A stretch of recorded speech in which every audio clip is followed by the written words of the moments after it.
नमस्कार, आप देख रहे हैं टॉप एजेंडा। मैं हूं आपके साथ कीर्ति बिंदल और बुलेटिन का आगाज बड़ी खबर के साथ करें। लखनऊ से ग्लोबल इन्वेस्टर समिट का आखिरी दिन है आज और राष्ट्रपति द्रौपदी मुर्मू कार्यक्रम का समापन करेंगी। आज से 2 दिवसीय यूपी दौरे पर आ रही हैं राष्ट्रपति। यूपी जीआईएस के समापन सत्र में आज शामिल होंगी और मुख्यमंत्री योगी आदित्यनाथ भी उनके साथ मौजूद रहेंगे। संभव है कि डिप्टी सीएम भी साथ में मौजूद रहेंगे और कैबिनेट के अन्य मंत्री भी मौजूद रहेंगे। तो आज बहुत महत्वपूर्ण दिन रहने वाला है। ग्लोबल इन्वेस्टर समिट के 3 दिवसीय सत्र का आज आखिरी दिन है और राष्ट्रपति द्रौपदी मुर्मू कार्यक्रम के समापन सत्र में शामिल होंगी। मुख्य अतिथि हैं आज की वे और ये अपने आप में एक गौरवमयी बात है कि उत्तर प्रदेश में इतना बड़ा आयोजन हो रहा है और इस बड़े आयोजन में राष्ट्रपति शामिल हो रही हैं। राष्ट्रपति अपना संबोधन भी देंगी कि उन्हें इस कार्यक्रम से क्या बेहतर लगा और उत्तर प्रदेश को कितना फ़ायदा होने वाला है, देश को कितना फ़ायदा होने वाला है, ये आज राष्ट्रपति के संबोधन में शामिल होगा। और आज तमाम तस्वीरें आप न्यूज़ 1 इंडिया पर सबसे पहले देखेंगे। राष्ट्रपति द्रौपदी मुर्मू जब लखनऊ पहुंचेंगी तो आगे क्या कार्यक्रम रहेगा, वो तमाम तस्वीरें हम आपके सामने पेश करेंगे। 2 दिवसीय दौरे पर है राष्ट्रपति द्रौपदी मुर्मू उत्तर प्रदेश के और आज का दिन विशेष है क्योंकि आज ग्लोबल इन्वेस्टर समिट के समापन सत्र का आज आखिरी दिन है और ऐसे में राष्ट्रपति द्रौपदी मुर्मू इस कार्यक्रम में शामिल होंगी। तमाम इन्वेस्टर्स आए, बड़े बड़े इन्वेस्टर्स, चाहे वो देश के हो विदेश के हो, सभी ने माना कि उत्तर प्रदेश बेहतर भूमि है जहां पर निवेश किया जा सकता है। हमारे साथ अश्विनी द्विवेदी ज्यादा जानकारी के साथ लाइव बने हुए हैं। अश्विनी द्विवेदी, आज राष्ट्रपति द्रौपदी मुर्मू लखनऊ आ रही हैं, बहुत महत्वपूर्ण कार्यक्रम है। ग्लोबल इन्वेस्टर समिट का समापन सत्र है। ऐसे में राष्ट्रपति द्रौपदी मुर्मू का आना भी अपने आप में एक गौरवमयी क्षण होगा उत्तर प्रदेश के लिए। क्या तैयारियां रहेंगी, क्या स्केड्यूल रहेगा और कौन कौन रिसीव करने जाएगा राष्ट्रपति को? बिल्कुल बात करें, आज उत्तर प्रदेश की राजधानी लखनऊ में राष्ट्रपति द्रौपदी मुर्मू का दौरा है। बतौर राष्ट्रपति उनका ये पहला दौरा है, तो ऐसे में कहीं ना कहीं चीज़ें और बेहतर करने में सरकार लगी हुई, क्योंकि राष्ट्रपति पहले दौरे पर आ रही हैं। इसको लेकर के तैयारियां पूरी कर ली गई हैं और ग्लोबल इन्वेस्टर समिट का जो बेहद कार्यक्रम हो रहा था उसका समापन सत्र होना है, तो उसमें जो राष्ट्रपति है वो शिरकत करेंगी। अगर बात करें ग्लोबल इन्वेस्टर समिट की, तो 10 तारीख को प्रधानमंत्री नरेंद्र मोदी ने इसका शुभारंभ किया था और आज इसका समापन होना है, जिसमें जो मुख्य अतिथि के तौर पर राष्ट्रपति शिरकत करेंगी। बात करें तो 12:30 बजे के लमसम में राष्ट्रपति द्रौपदी मुर्मू हैं जो लखनऊ पहुंच जाएंगे अमोसी एयरपोर्ट पर और वहां रिसीव करने के लिए उनको प्रोटोकॉल के तहत उत्तर प्रदेश के मुख्यमंत्री, उत्तर प्रदेश की राज्यपाल समेत जो कैबिनेट के तमाम मंत्री हैं मौजूद रहेंगे। साथ ही साथ अगर बात करें तो उसके बाद 3:30 बजे का जो कार्यक्रम है वो राष्ट्रपति का इन्वेस्टर समिट पहुंचने का है, वहां पहुंचेंगी। इस दौरान जो इन्वेस्टर समिट में 7 विषयों पर चर्चा होगी। उस दौरान राष्ट्रपति मौजूद रहेंगे और उसके बाद राष्ट्रपति का भाषण होगा। उसके बाद कार्यक्रम की समापन की घोषणा की जाएगी। उसके बाद अगर बात करें तो राष्ट्रपति का फिर कार्यक्रम है वो लोक भवन में कार्यक्रम है जो लमसम 6:30 बजे के आसपास है। लोक भवन 6:30 बजे के आसपास राष्ट्रपति पहुंचेंगे और वहां पर जो नागरिक अभिनंदन कार्यक्रम है उसमें शिरकत करेंगे। साथ ही साथ अगर बात करें तो रात में फिर 8:30 बजे राष्ट्रपति राजभवन पहुंचेंगे। वहां पर जो है डिनर रखा गया। डिनर में राष्ट्रपति मौजूद रहेंगे, साथ ही साथ राज्यपाल रहेंगे। इसके अलावा उत्तर प्रदेश के मुख्यमंत्री, उत्तर प्रदेश के कैबिनेट के मंत्री, इसके अलावा तमाम अन्य जो मेहमान हैं वो भी इस दौरान मौजूद रहेंगे। निश्चित तौर पर फिर आज रात्रि विश्राम राष्ट्रपति लखनऊ में करेंगे। उसके बाद कल 13 तारीख को भी कई कार्यक्रम जिनमें शिरकत करेंगी। आदिवासी समाज है, बुक्सा समाज, उसके प्रतिनिधियों के साथ मुलाकात करेंगी। इसके अलावा बात करें तो कल ही बीबी हो इसका दीक्षांत समारोह होना है, उसमें भी राष्ट्रपति शिरकत करेंगी। उसके बाद लमसम 1:30 बजे आसपास राष्ट्रपति लखनऊ से वाराणसी के लिए रवाना हो जाएंगे। जी ठीक है अश्विनी, आप बने रहिए, हम आपसे आगे भी जानकारी लेंगे। तो आज का दिन बहुत महत्वपूर्ण रहने वाला है और इसी के साथ साथ आगे बढ़ रहे हैं। लखनऊ से अगली बड़ी खबर, मुख्यमंत्री योगी आदित्यनाथ का आज महत्वपूर्ण कार्यक्रम है। सुबह 9:45 पर सलोनी फाउंडेशन के प्रतिनिधि मंडल के साथ बैठक करेंगे और सुबह 11:15 पर एलेक्स चौक और यूनाइटेड किंगडम के साथ बैठक करेंगे। सुबह 11:30 बजे इटली के प्रतिनिधिमंडल के साथ बैठक करेंगे और दोपहर 12:30 बजे राष्ट्रपति द्रौपदी मुर्मू के आगमन का स्वागत करेंगे सीएम, जिसकी हम चर्चा कर रहे थे। तो तमाम डेलीगेशन के जो प्रतिनिधि आए होंगे उनसे चर्चा करेंगे मुख्यमंत्री योगी आदित्यनाथ। मुख्यमंत्री योगी आदित्यनाथ का आज महत्वपूर्ण कार्यक्रम है। सुबह 9:45 पर सलोनी फाउंडेशन के प्रतिनिधिमंडल के साथ करेंगे बैठक। सुबह 11:15 पर एलेक्स चौक और यूनाइटेड किंगडम के साथ करेंगे बैठक। हमारे साथ अश्विनी बने हुए हैं ज्यादा जानकारी के साथ संवाददाता अश्विनी, क्योंकि लगातार जो तमाम डेलीगेशन आ रहा है मुख्यमंत्री योगी आदित्यनाथ उनके साथ 1-to-1 बात कर रहे हैं और यही महत्वपूर्ण होता है कि जब प्रदेश का मुखिया खुद इन तमाम प्रतिनिधियों से मुखातिब हो, चर्चा करे और अपने राज्य की बेहतरी के लिए कार्य करे। बिल्कुल, आज उत्तर प्रदेश के मुख्यमंत्री के तमाम कार्यक्रम हैं, तब बहुत व्यस्त शेड्यूल मुख्यमंत्री का है। हालांकि ये व्यस्त शेड्यूल आज से नहीं, पिछले 2 दिनों से भी इसी तरीके से है, क्योंकि जो ग्लोबल इन्वेस्टर समिट हो रही थी और लगातार देखा जा रहा है कि ग्लोबल इन्वेस्टर समिट में विदेशी मेहमान आ रहे हैं, निवेशक आ रहे हैं और तमाम बड़ी हस्तियां भी आ रही हैं। 10 तारीख को प्रधानमंत्री आए थे, उसके बाद शाम को गृह मंत्री का आगमन हुआ था। कल भी तमाम मंत्री, जिनके गडकरी थे, ज्योतिरादित्य सिंधिया थे, स्मृति ईरानी, इन तमाम लोगों से मुलाकात की थी, चर्चा की थी और आज के कई कार्यक्रम मुख्यमंत्री के हैं। पहला कार्यक्रम है वो 9:45 पे है, जो 5KD मुख्यमंत्री आवास पे ही है, जिसमें सलोनी फाउंडेशन है उसके जो प्रतिनिधिमंडल है उनसे मुलाकात करेंगे। उसके बाद दूसरा कार्यक्रम है 10:45 का, जिसमें यूनाइटेड किंगडम के जो मंत्री हैं, किंगडम का सत्र है, उसमें जो है शिरकत करेंगे मुख्यमंत्री। इसके अलावा 11:15 पर कार्यक्रम है, जिसमें माननीय जो मंत्री हैं यूनाइटेड किंगडम के उन लोगों से मुलाकात करेंगे। साथ ही साथ 11:30 बजे इटली का प्रतिनिधिमंडल है, उससे मुख्यमंत्री जो है सीएम लाउंज है वहाँ पर मुलाकात करेंगे। 12:30 बजे मुख्यमंत्री जो है एयरपोर्ट पहुंचेंगे, वहाँ पर प्रधान राष्ट्रपति आएंगे, उनका स्वागत करेंगे और उसके बाद 1:45 का जो कार्यक्रम है, जिसमें पीयूष गोयल हैं जो केंद्रीय मंत्री हैं, उनसे 5KD पर मुख्यमंत्री आवास पर मुलाकात होगी।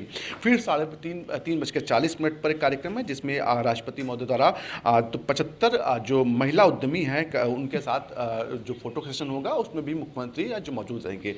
इसके बाद 6:30 बजे का कार्यक्रम है जो लोक भवन में होना है, जिसमें राष्ट्रपति शिरकत करेंगे। उसमें नागरिक अभिनंदन कार्यक्रम है, जिसमें मुख्यमंत्री भी मौजूद रहेंगे, तमाम बड़ी हस्तियां और साथ ही साथ उत्तर प्रदेश कैबिनेट के तमाम मंत्री मौजूद रहेंगे। फिर 8:15 पर राजभवन में राष्ट्रपति के सम्मान में रात्रि भोज का आयोजन किया गया, जिसमें भी मुख्यमंत्री शिरकत करेंगे, वहां भी मौजूद रहेंगे। तो आज लमसम 1 दर्जन मुख्यमंत्री के व्यस्ततम कार्यक्रम है। साथ ही साथ इन्वेस्टर समिट होनी है, वहां पर भी तमाम जो मेहमान आएंगे उनसे मुलाकात करेंगे। निश्चित तौर पर यूं कहे कि आज फुल एनर्जी के साथ मुख्यमंत्री हैं जो एक्टिव दिखाई देंगे, क्योंकि कई मेहमानों का स्वागत भी करना है। साथ ही साथ तमाम जो विदेशी मेहमान आए हुए हैं, विदेशी निवेशक आए हैं, उनको कहीं ना कहीं उनको भरोसा भी दिलाना है कि उत्तर प्रदेश तैयार है आपके स्वागत के लिए। उत्तर प्रदेश में अगर आप निवेश करते हैं तो उत्तर प्रदेश भी आपको बहुत कुछ देगा निश्चित तौर पर, क्योंकि जिस तरीके से देखा गया ये ग्लोबल इन्वेस्टर समिट को लेकर के तैयारियां काफ़ी लंबे समय चल रही थी और सरकार के जो तमाम मंत्री थे, अधिकारी थे, वो विदेश दौरे पर गए थे। मुख्यमंत्री खुद कई राज्यों के दौरे पर गए थे, लेकिन शायद सरकार को या मुख्यमंत्री को भी उम्मीद नहीं थी कि इतना बड़ा इन्वेस्ट उत्तर प्रदेश के अंदर आएगा, क्योंकि उम्मीद लगाई जा रही थी 17 से 20 लाख करोड़ तक का इन्वेस्ट आने की उम्मीद थी, लेकिन 30 लाख करोड़ से ज़्यादा का इन्वेस्ट आना अपने आप में कहीं ना कहीं बड़ी बात है। तो इसको लेकर के भी कहीं ना कहीं सरकार भी खुश होगी, मुख्यमंत्री खुद खुश होंगे, क्योंकि जिस तरीके से जी तोड़ मेहनत पिछले 3 महीनों में की गई है, उसका कहीं ना कहीं जब फल मिल रहा है तो इतना अच्छा फल मिल रहा है कि उत्तर प्रदेश की जनता, उत्तर प्रदेश का भविष्य संवरने वाला है। जी अश्विनी, एक और सरकार व्यस्त है कि उत्तर प्रदेश की बेहतरी के लिए कैसे कार्य किया जाए। एक छोटे छोटे कार्यक्रम में खुद मुख्यमंत्री योगी आदित्यनाथ देख रहे हैं, सारी चीजों को मॉनिटर कर रहे हैं, लेकिन विपक्ष कहीं और बिजी है। विपक्ष व्यस्त है कि किस प्रकार से सरकार को घेरा जाए। इतना बड़ा आयोजन हो रहा है, फिर भी अखिलेश यादव को लगता है कि जनता को धोखा दिया जा रहा है। बिल्कुल, अखिलेश यादव ने सरकार पर तंज कसा था ग्लोबल इन्वेस्टर समिट को लेकर के। उसके बाद तमाम सरकार के मंत्रियों ने, तमाम लोगों ने इसका जवाब भी दिया था और कहा था कि वो तो सिर्फ और सिर्फ जो अपने घर, जहां गृह जनपद है, वहां पर आयोजन कराते थे, लेकिन ग्लोबल इन्वेस्टर समिट कराने की उनकी हिम्मत नहीं हुई। हालांकि सरकार ने इतना बड़ा आयोजन कराया, इतने लोगों को मैनेज करना, इतने लोगों निवेशकों को बुलाना आम बात नहीं होती है, क्योंकि सरकारें जो तमाम आई गई, लेकिन माहौल ही नहीं उत्तर प्रदेश को दे पाई कि वो बड़ा हब बन पाए। जबकि उत्तर प्रदेश के पास संभावनाएं बहुत ज़्यादा हैं, खुद की मार्केट बहुत बड़ी है, जनसंख्या है, काम करने वाले लोग बहुत हैं, लेकिन इन सबके बावजूद भी कहीं ना कहीं जो इंडस्ट्री थी, जो निवेशक थे, उत्तर प्रदेश में रुचि नहीं लेते थे। कहीं ना कहीं वहाँ का उत्तर प्रदेश का माहौल ठीक नहीं था, कानून व्यवस्था ध्वस्त थी, जिसके चलते उत्तर प्रदेश में जो निवेशक आना नहीं चाहते थे। मुख्यमंत्री ने उस पर काम किया, बेहतर परिणाम दिया और कहीं ना कहीं लोगों को भरोसा जीता, भरोसा दिलाया कि उत्तर प्रदेश में अगर आप आएंगे तो आपके साथ कुछ गलत नहीं होगा और सरकार और जो अधिकारी हैं आपके कदम से कदम मिला के चलेंगे। उसी का नतीजा है कि लगातार इन्वेस्टर समिट, इससे पहले भी 2 इन्वेस्टर समिट हुई, इसमें लाखों करोड़ों का इन्वेस्ट हुआ और आज जो ये ग्लोबल इन्वेस्टर समिट हो रही है, जो अंतर्राष्ट्रीय लेवल की है, जहां अंतर्राष्ट्रीय लोग भी आए हैं, निवेशक भी आए हैं, तो कहीं ना कहीं छोटी बात नहीं, अपने आप में बहुत बड़ी 30 लाख करोड़ से ज़्यादा का इन्वेस्ट एक प्रदेश में होना बहुत बड़ी बात है। क्योंकि इससे पहले भी 2 इन्वेस्टर समिट अभी हाल ही में हुई, एक हुई है गुजरात में और दूसरी हुई है अब मध्य प्रदेश में। लेकिन इतना बड़ा जो इन्वेस्ट लाने में कामयाब दोनों सरकारें नहीं रही। हालांकि उत्तर प्रदेश के मुखिया ने पिछले, अगर यूँ कहें, 5 सालों में जो पिछला कार्यकाल रहा और ये कार्यकाल जब से है, लगातार उत्तर प्रदेश को आत्मनिर्भर बनाने को लेकर के संकल्पित हैं और उस संकल्प को पूरा करने के लिए वो दिन रात जी तोड़ मेहनत कर रहे हैं। इससे पहले भी देखा गया कि वो लगातार जो निवेशक होते हैं, चाहे वो अंबानी ग्रुप हो, चाहे टाटा ग्रुप हो, चाहे महिंद्रा ग्रुप हो, सबसे संपर्क साधते हैं, सबसे लगातार मुलाकात करते हो। कहीं ना कहीं उत्तर प्रदेश के लोगों के साथ जो उन्होंने वादा किया था रोजगार को लेकर के, उसको पूरा करने के लिए जीते मेहनत कर रहे हैं और उसका अब जमीन पर असर भी दिखाई दे रहा है। अमूमन देखा जाता था कि लोग उत्तर प्रदेश से बाहर गुजरात, महाराष्ट्र काम करने के लिए आते थे, लेकिन अब वो स्थिति बदल रही है। अब लोग खुद अपने घरों के पास काम कर रहे हैं। ODOP, one district one product जो है, उसने कहीं बहुत काम किया है लोगों को रोजगार देने के लिए और सरकार ने भी सहायता की। जो लोग सूक्ष्म लघु उद्योग शुरू करना चाहते हैं, कुटीर उद्योग करना चाहते हैं, उसके लिए चाहे वो लोन की स्कीमें हो, लोन का तरीका हो, वो आसान किया गया। इसके अलावा सरकारी जो महकमा था उसको साफ तौर पर मुख्यमंत्री ने निर्देशित किया था कि आम जनता के लिए सरकार है और अगर कोई अपना खुद का व्यवसाय करना चाहता, आत्मनिर्भर होना चाहता है, तो उसका सरकार जीतोड़ उसकी सरकार जो है मदद करे। साथ ही साथ अधिकारी जो लापरवाही करते थे उससे बाज आ जाए। निश्चित तौर पर इसमें बदलाव हुआ है। वन डिस्ट्रिक्ट वन प्रोडक्ट अंतर्राष्ट्रीय स्तर पर अपनी पहचान बना रहा है। कोई भी कार्यक्रम होता है, वन डिस्ट्रिक्ट वन प्रोडक्ट की चर्चा होती है, चाहे वो केंद्र सरकार, वो भी उत्तर प्रदेश की वन डिस्ट्रिक्ट वन प्रोडक्ट की लगातार सराहना करता है। तो ऐसे में कहीं ना कहीं छोटी छोटी चीज़ों को बड़ा बनाया जा रहा है। छोटे छोटे जो निवेश थे उनको ला करके पहले तो चलना सिखा गया और अब दौड़ने की बारी है और दौड़ने को लेकर के पूरी तैयारियां हो चुकी हैं। सरकार कुछ तैयार है, जनता तैयार है, लोग तैयार हैं कि अब जमीन पर इसका असर दिखाई देगा और आने वाले 2 से 3 सालों में रोजगार की समस्या उत्तर प्रदेश के अंदर होती है उस पर लगाम लगेगी। जी ठीक है अश्विनी, आप आगे बने रहिए, आपसे आगे भी जानकारी लेंगे और फिलहाल के लिए शुक्रिया अश्विनी। आगे बढ़ रहे हैं लखनऊ से अगली बड़ी खबर। लोहिया संस्थान में नर्सिंग भर्ती परीक्षा में गड़बड़ी, हाई पावर कमेटी 72 घंटे में रिपोर्ट देगी। मुख्य चिकित्सा अधीक्षक की अध्यक्षता में कमेटी बनाई गई है। बायोमेट्रिक और तलाशी में गड़बड़ी की आशंका है। कमेटी 62 पर्यवेक्षकों की रिपोर्ट को मुख्य आधार मान रही। 7 केंद्रों के 3,680 अभ्यर्थी दोबारा से परीक्षा देंगे। बड़ी खबर आपको बता रहे हैं। बायोमेट्रिक और तलाशी में गड़बड़ी की आशंका जताई जा रही है और कमेटी 62 पर्यवेक्षकों की रिपोर्ट को मुख्य आधार मान रही है। तो इसलिए 7 केंद्रों की 3,680 अभ्यर्थी दोबारा से परीक्षा देंगे। लोहिया संस्थान में नर्सिंग भर्ती परीक्षा में गड़बड़ी मिली है। गड़बड़ी में हाई पावर कमेटी 72 घंटे में जांच रिपोर्ट देगी और मुख्य चिकित्सा अधीक्षक की अध्यक्षता में कमेटी बनाई गई है। अभी आपको बताएं कि 62 पर्यवेक्षकों की रिपोर्ट को मुख्य आधार माना जा रहा है, क्योंकि ये कहा जा रहा है कि बायोमेट्रिक और तलाशी में गड़बड़ी हुई। इसलिए कमेटी के जो 62 पर्यवेक्षक हैं उन्होंने जो रिपोर्ट बना करके दी है उसके आधार पर ही 7 केंद्रों के 3,600 अभ्यर्थी दोबारा से परीक्षा देंगे। तो ये एक बड़ी खबर है। गड़बड़ी में हाई पावर कमेटी 72 घंटे में जांच रिपोर्ट देगी और उस जांच रिपोर्ट में क्या सम्मिलित होगा ये भी जानना बहुत महत्वपूर्ण। और अब लखनऊ से अगली बड़ी खबर। केंद्रीय सूचना प्रसारण मंत्री का आज दौरा है। यूपी जीआईएस 2023 में शामिल होंगे अनुराग ठाकुर।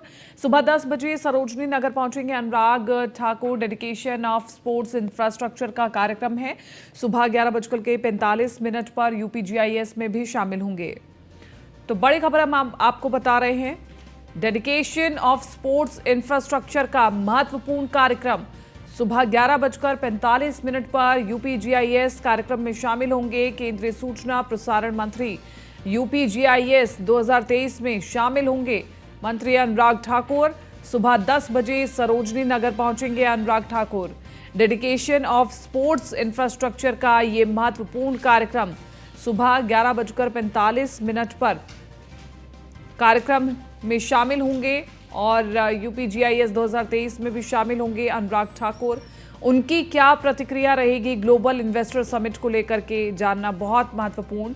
और इसी के साथ साथ सुबह 11:45 पर जीआईएस कार्यक्रम में शामिल होंगे। केंद्रीय सूचना प्रसारण मंत्री का आज बहुत महत्वपूर्ण दौरा है लखनऊ में। तो लखनऊ में तमाम बड़े मंत्री पहुंच रहे हैं और ग्लोबल इन्वेस्टर समिट में शामिल हो रहे हैं, अपनी प्रतिक्रिया दे रहे हैं और बता रहे हैं कि किस प्रकार से उत्तर प्रदेश सरकार ने क्या उपलब्धि हासिल की है, क्या सफलता हासिल की है। उत्तर प्रदेश के विकास को गति देने के लिए न सिर्फ उत्तर प्रदेश की सरकार प्रतिबद्ध है बल्कि केंद्र सरकार भी प्रतिबद्ध है और इसलिए केंद्र सरकार के प्रत्येक मंत्री भी एक एक चीज़ों पर नज़र बनाए हुए हैं। और अब खुद केंद्रीय मंत्री अनुराग ठाकुर भी इस कार्यक्रम में शामिल होंगे। तमाम तस्वीरें आज आप न्यूज़ वन इंडिया पर देखेंगे। यूपी जीआईएस 2023 में केंद्रीय मंत्री अनुराग ठाकुर भी पहुंचेंगे और जो उनका कार्यक्रम है वो भी हम आपको बता रहे हैं। इसी के साथ साथ तकरीबन 11:15 बजे जीआईएस में शामिल होंगे मंत्री अनुराग ठाकुर।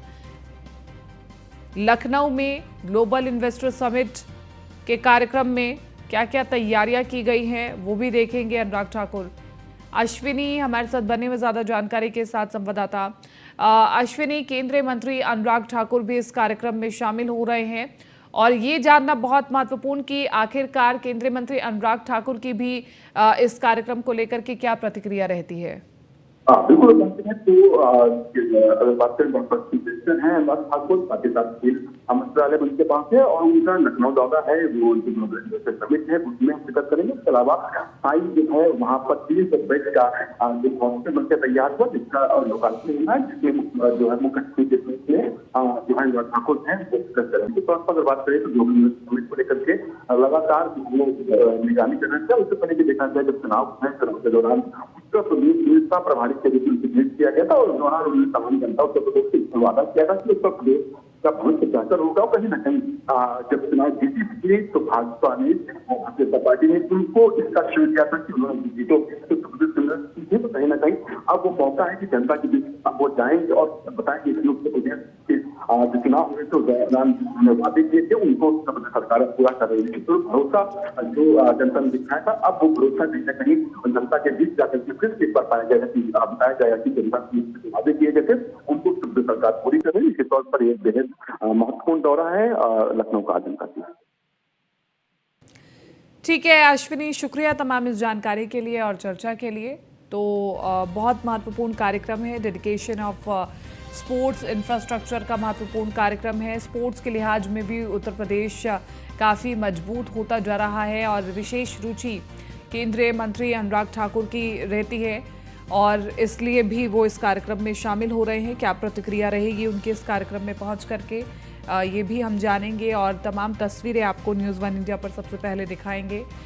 सुबह तकरीबन 11:15 बजे यूपी जीआईएस में शामिल होंगे मंत्री अनुराग ठाकुर और इसी के साथ साथ वहाँ पर जाकर के जानेंगे कि क्या विशेषता और क्या दिखाया गया है इस कार्यक्रम में महत्वपूर्ण, क्योंकि लगातार चर्चा हो रही है वन डिस्ट्रिक्ट वन प्रोडक्ट की और उसी के तहत पर तमाम हमने आपको कल भी दिखाया था कि किस तरह से महिलाओं ने हस्तकला को दिखाया और जिस चीज़ों के लिए उत्तर प्रदेश जाना जाता है उन चीज़ों की प्रदर्शनी भी लगाई गई।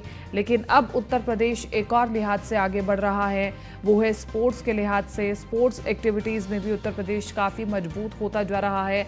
विशेष रुचि केंद्रीय मंत्री अनुराग ठाकुर स्पोर्ट्स एक्टिविटीज़ में रखते हैं, बारीकी से नज़र भी बनाए रखते हैं और इसी के साथ साथ तमाम जो युवा खिलाड़ी हैं उनको प्रोत्साहित करने के लिए भी अनुराग ठाकुर समय समय पर कार्य करते रहे हैं और इसलिए आज जो महत्वपूर्ण कार्यक्रम है ग्लोबल इन्वेस्टर समिट में डेडिकेशन ऑफ स्पोर्ट्स इंफ्रास्ट्रक्चर के कार्यक्रम में भी शामिल होंगे मंत्री अनुराग ठाकुर।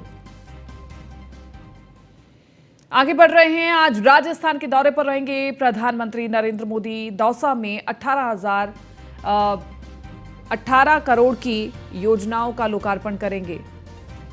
तो बड़ी खबर हम आपको बता रहे हैं, दिल्ली दौसा लालसोट सेक्शन का लोकार्पण करेंगे। आपको बता दें कि प्रधानमंत्री नरेंद्र मोदी आज दिल्ली मुंबई एक्सप्रेसवे के पहले फेज का उद्घाटन करेंगे। पहले चरण में एक्सप्रेसवे 12,150 करोड़ रुपए से ज्यादा की लागत से 2046 किलोमीटर तक बनकर तैयार हुआ है। अब इस एक्सप्रेसवे से दिल्ली से जयपुर पहुंचने में कम वक्त लगेगा। राष्ट्रीय राजधानी दिल्ली से जयपुर की यात्रा सिर्फ 3.5 घंटे में पूरी हो जाएगी।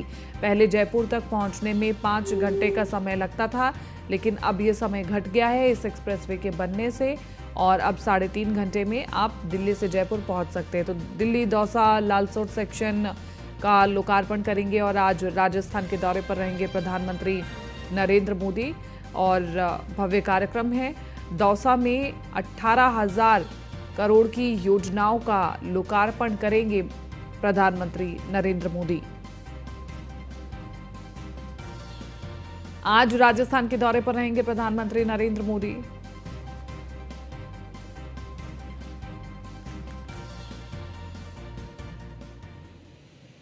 गाजियाबाद की अगली खबर हम आपको बता देते हैं, बदमाशों ने डॉक्टरों पर फायरिंग की है और ये खबर काफी चर्चा में है क्योंकि मुरादानगर के आर्यनगर में बदमाशों ने फायरिंग की है। क्लिनिक पर मरीज बनकर के आए थे बदमाश और उन्होंने डॉक्टर पर फायरिंग कर दी।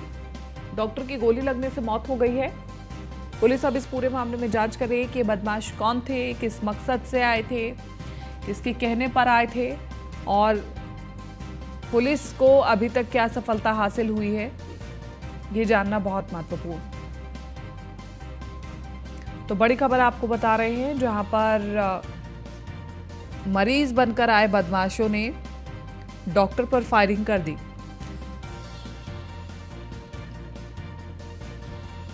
तो इस वक्त की बड़ी खबर, डॉक्टर की गोली लगने से मौत हो गई है। हड़कंप मच गया, लोग इकट्ठा हो गए। हर कोई ये जानना चाहता था कि आखिरकार बदमाश कौन थे, कहां से आए और पुलिस को क्या सफलता हासिल हुई। और हर किसी में डर का माहौल है कि आसपास इतने क्लिनिक हैं, इतनी दुकानें हैं, ऐसे में कोई भी सुरक्षित नहीं है। तो सुरक्षा के पॉइंट ऑफ व्यू से भी सवाल खड़े हो रहे हैं।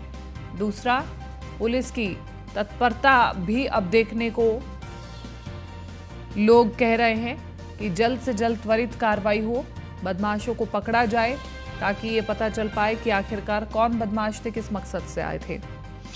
क्लिनिक पर मरीज बनकर के आए थे बाइक सवार बदमाश। डॉक्टर की गोली लगने से मौत हो गई, हड़कंप मच गया है।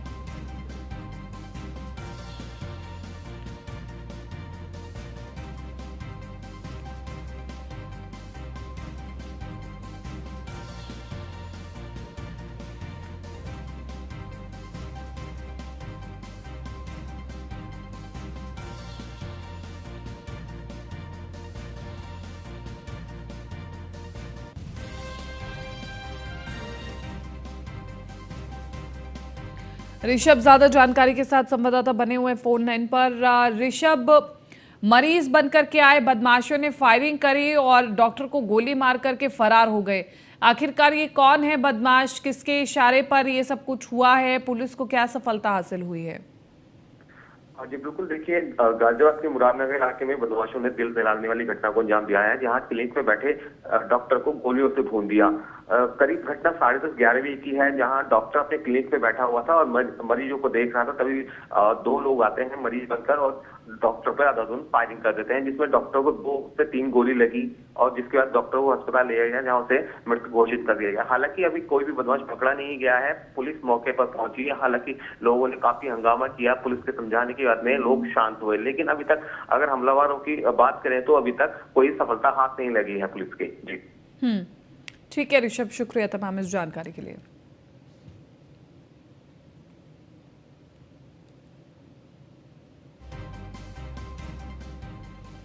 अब फर्रुखाबाद से अगली खबर आपको बता रहे हो, जहां पर मामूली विवाद में जमकर के लाठी डंडे चले। विवाद में दबंगों ने लाठी डंडों से जमकर मारपीट की। दबंगों की मारपीट में 3 महिलाएं समेत 4 लोग घायल बताए जा रहे हैं। सभी घायलों को सीएचसी में भर्ती कराया गया है। कंपिल थाना क्षेत्र के हरकरनपुर गांव का पूरा मामला है। तो बड़ी खबर हम आपको बता रहे हैं, सभी घायलों को सीएचसी में भर्ती कराया गया। कंपिल थाना क्षेत्र के हरकरनपुर गांव का पूरा मामला बताया जा रहा है, जहां पर मामूली विवाद में जमकर लाठी डंडे चले, जिसमें कई लोग घायल हुए हैं। घायलों का अस्पताल में इलाज चल रहा है। विवाद में दबंगों ने लाठी डंडों से जमकर मारपीट की, जमकर उत्पात मचाया। दबंगों की मारपीट में 3 महिलाएं समेत 4 लोग घायल हुए हैं और सभी घायलों का सीएचसी में इलाज चल रहा है। और अब चंदौली से अगली खबर, दवा व्यापारी की गोली मारकर के हत्या कर दी गई है। दवा व्यापारी को अज्ञात बदमाशियों ने गोली मारी है। दुकान से लौटते समय व्यापारी को गोली मारी गई और पीपरपतिया हथियानी गांव के पास की घटना बताई जा रही है। तो बड़ी खबर आपको बता रहे हैं, दवा व्यापारी को अज्ञात बदमाशियों ने मारी गोली और दुकान से लौटते समय व्यापारी को गोली मारी गई। लूटपाट के इरादे से गोली मारी गई है। इसी के साथ साथ पीपरपतिया हथियानी गांव का पूरा मामला बताया जा रहा है। चंदौली से बड़ी खबर, दवा व्यापारी की गोली मारकर हत्या की गई है। तो दवा व्यापारी को अज्ञात बदमाशों ने गोली मारी है। दुकान से लौटते समय व्यापारी को गोली मारी गई है। फिलहाल टॉप एजेंडा में मेरे साथ इतना ही। दीजिए इजाजत, नमस्कार।